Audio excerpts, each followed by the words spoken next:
नमस्कार। आज हम उत्तर प्रदेश की राजनीति की नब्ज को समझने के लिए एक विधानसभा क्षेत्र की गहराइयों में उतरेंगे। निघासन ये सिर्फ एक सीट का विश्लेषण नहीं है, बल्कि ये समझने की कोशिश है कि आज के ग्रामीण भारत में चुनावी हवा का रुख कैसे तय होता है। तो चलिए देखते हैं कि इस सफर में हम किन किन पड़ावों से गुजरेंगे। सबसे पहले हम निघासन की जमीन और वहां के लोगों को जानेंगे। फिर वहां की सियासी बिसात, उसके बदलते इतिहास और मतदाता की असली आवाज को सुनेंगे। और आखिर में जीत के ब्लूप्रिंट पर भी बात करेंगे। तो चलिए शुरू करते हैं उत्तर प्रदेश के लखीमपुर खीरी जिले में मौजूद विधानसभा सीट संख्या 138 निघासन के परिचय से। देखिए, ये वो इलाका है जहां की 93% आबादी गांव में बसती है। यहां जिंदगी का पहिया खेती के इर्द गिर्द घूमता है। गन्ना, धान और गेहूं ये सिर्फ फसलें नहीं, बल्कि यहां की अर्थव्यवस्था और लोगों की रोजी रोटी की बुनियाद हैं। अब जरा यहां के सामाजिक समीकरणों को देखिए। लगभग 4,20,000 मतदाताओं वाली इस सीट का ताना बाना बहुत दिलचस्प है।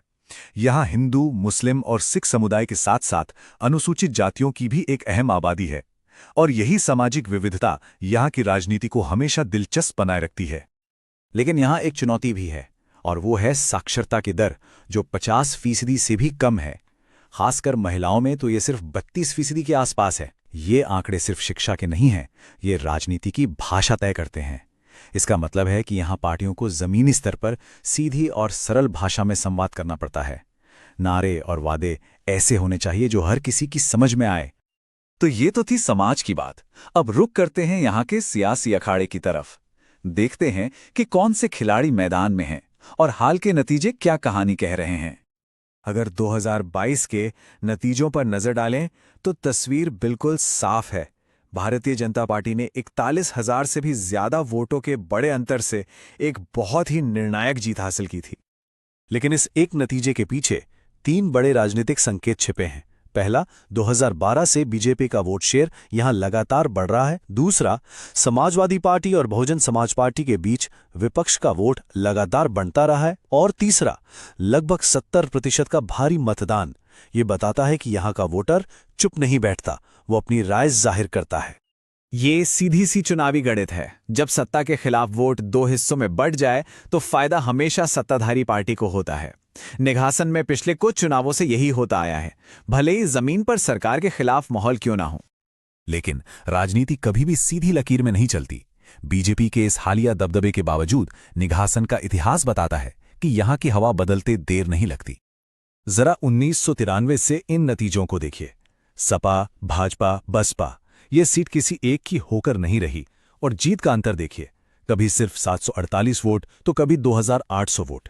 ये आंकड़े बताते हैं कि निघासन एक क्लासिक स्विंग सीट है, जिसका झुकाव किसी भी तरफ हो सकता है। इतिहास साफ इशारा करता है कि यहां 30 से 40% मतदाता ऐसा है जो किसी एक पार्टी से बंधा हुआ नहीं है। इन्हें हम फ्लोटिंग वोटर कहते हैं। यही वो वोटर है जो उम्मीदवार के काम, मुद्दों और हवा के रुख को देखकर अपना फैसला लेता है। असल में यही किंग मेकर है। तो चलिए अब पार्टियों की हार जीत से आगे बढ़कर जमीन पर उतरते हैं और सुनते हैं उस आम मतदाता की आवाज जिसकी जिंदगी इन चुनावों से सीधी जुड़ी है।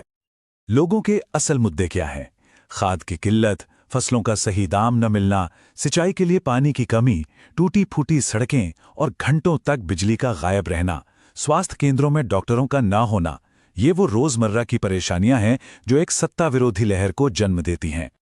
और जैसा कि ये विश्लेषण साफ तौर पर कहता है, ये स्थानीय मुद्दे और किसानों की नाराजगी विपक्षी पार्टियों के लिए एक बहुत बड़ा राजनीतिक मौका है। ये वो जमीन है जिस पर वो अपनी चुनावी फसल उगा सकते हैं।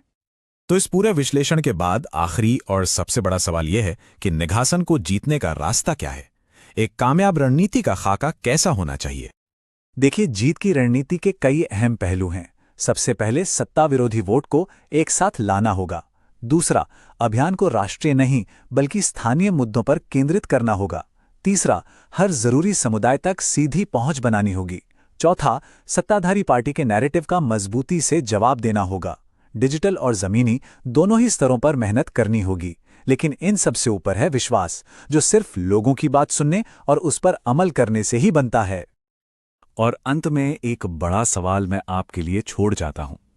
आज के दौर में जब हर तरफ राष्ट्रीय मुद्दे छाए रहते हैं, तब निघासन जैसी एक ग्रामीण सीट पर स्थानीय शिकायतों और जमीनी हकीकत पर आधारित अभियान क्या सच में चुनावी नतीजों को पलट सकता है? ये सवाल सिर्फ निघासन का नहीं, बल्कि हमारे लोकतंत्र के भविष्य का है।